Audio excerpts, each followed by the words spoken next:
In 1801, a groundbreaking scientific experiment reshaped our understanding of reality. The findings disrupted existing paradigms so profoundly that even today, many resist its deeper implications.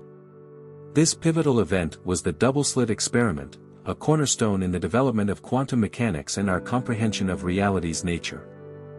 Thomas Young, a true polymath of the 19th century born in England in 1773, was a rare genius who excelled in multiple fields. A physicist, physician, linguist, and Egyptologist, he made substantial contributions to optics, acoustics, and even the deciphering of the Rosetta Stone. His insatiable curiosity and multifaceted intelligence led him to conduct an experiment in 1801 that would challenge our understanding of light and, consequently, reality.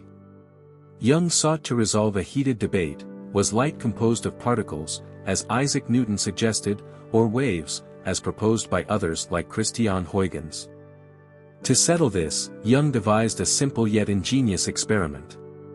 Using a light source, initially a candle, he directed a beam through a small aperture, creating a narrow, focused stream. This beam was then aimed at a barrier with two closely spaced, narrow slits. Behind this barrier was a screen where the light would fall. If light were made of particles, Young expected to see two distinct bands of light on the screen, aligned with the slits. However, what he observed was an interference pattern, a series of alternating light and dark bands, much like ripples on water. This indicated that light behaved as waves, passing through both slits simultaneously and interfering with itself. Young's conclusion was revolutionary: light was indeed a wave, challenging the then dominant particle theory. Over a century later, as quantum physics emerged, scientists revisited the double-slit experiment with advanced equipment, using individual particles like electrons and photons. They fired these particles one at a time towards the slits, and the results were astonishing. Even with single particles, the interference pattern still formed, suggesting that each particle was somehow passing through both slits at once, like a wave. Yet, the true strangeness appeared when detectors were installed to observe which slit each particle passed through. Upon observation, the interference pattern vanished, and the particles behaved as if they had passed through only one slit. This revealed that the mere act of observation affected the particles' behavior, determining whether they acted as waves or particles. This phenomenon, known as wave function collapse, was introduced by Werner Heisenberg and became a cornerstone of quantum physics. Before being observed, particles exist in a superposition, a state where all possible states coexist, like infinite possibilities.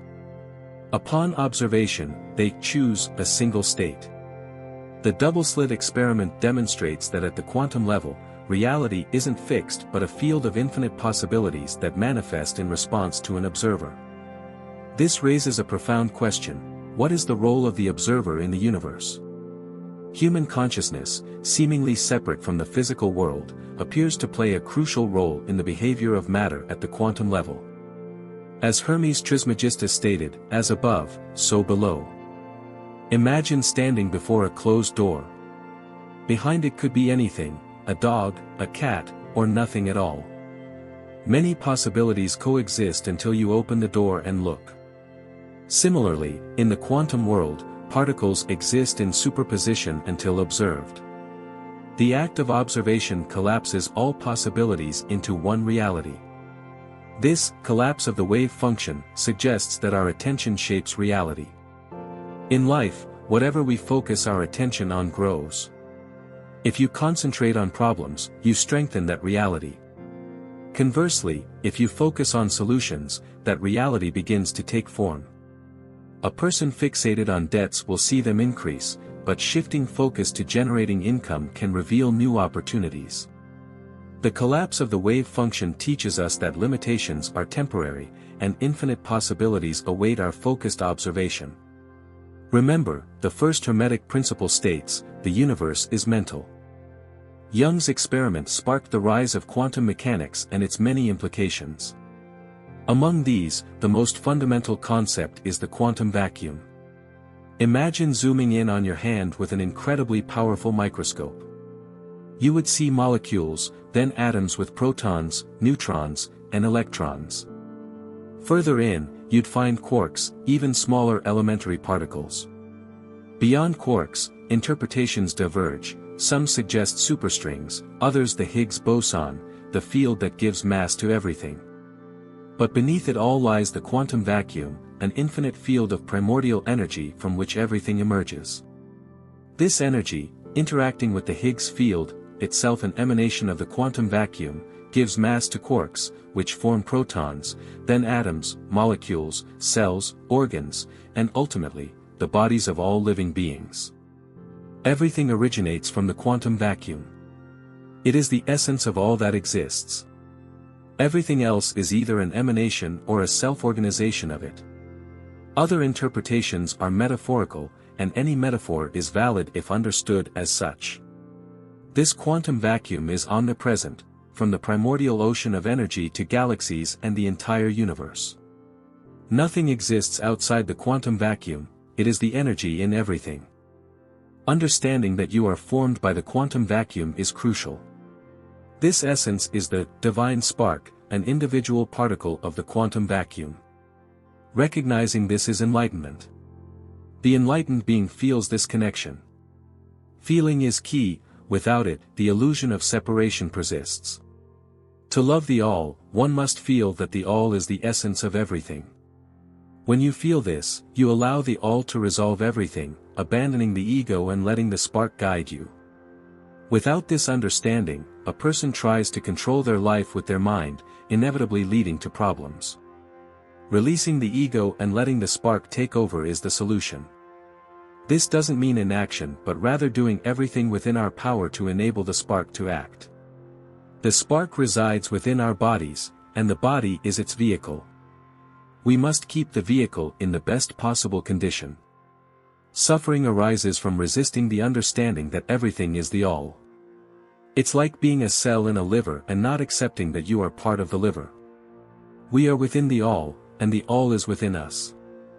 Every war, enslavement, murder, abuse, and exploitation exists because of the illusion of separation. When you harm another, you harm yourself. Now, consider the attributes often ascribed to God: omnipresence, omnipotence, omniscience. The quantum vacuum, being the source of all, is present in everything, omnipresent, can do anything, omnipotent, and knows everything, omniscient. For those who grasp it, the quantum vacuum is God, the Creator, the Source, the Tao. Understanding the quantum vacuum is understanding the primary source of all existence. If humanity understood this, all wars, exploitation, abuse, and hunger would cease. Let's delve deeper into this concept of interconnectedness. If every individual truly recognized that their essential nature is a part of this universal quantum vacuum, this field of pure potentiality, then the motivations for conflict and exploitation would dissolve. Imagine a world where every action is taken with the awareness that it affects the whole. When you help another, you are nurturing a part of yourself. When you act with compassion, you are strengthening the fabric of reality itself. This isn't just a philosophical ideal, it's a practical approach to living that arises directly from the principles of quantum physics. This understanding fosters a profound sense of responsibility. We are not isolated beings acting in a vacuum. Every thought, every word, every deed ripples outward, influencing the collective consciousness and shaping the world we inhabit. The realization that we are all interconnected leads to a natural inclination towards empathy, cooperation, and harmony. Instead of seeing others as separate entities to be competed with or dominated, we would see them as extensions of ourselves, deserving of the same respect and care we would wish for ourselves. Furthermore, this perspective shifts our understanding of power.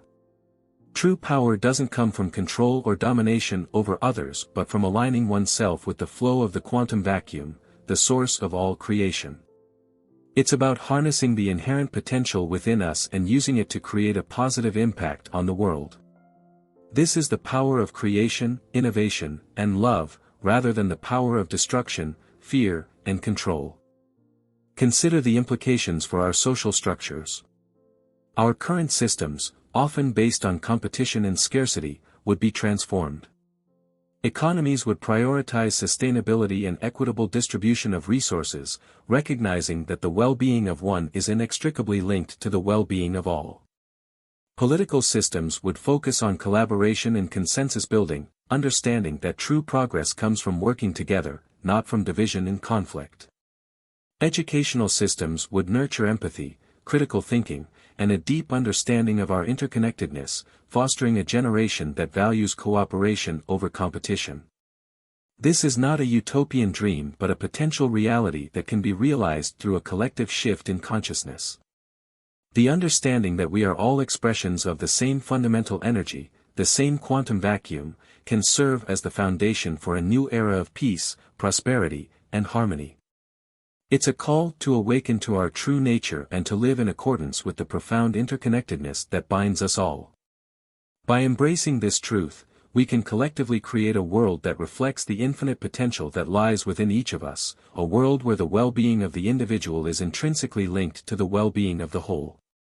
This shift in perspective would not only resolve conflicts but would also unlock unprecedented levels of creativity, innovation, and collective flourishing. For now, quantum mechanics remains a topic of debate, much like Newton's gravity and Einstein's relativity were once. Despite being scientifically proven, the paradigm shift is so significant that there is strong denial. But the truth always emerges. One day, this will be taught in schools, just like the law of gravity. As Max Planck, the father of quantum physics, said, "Science advances one funeral at a time." Thank you for watching.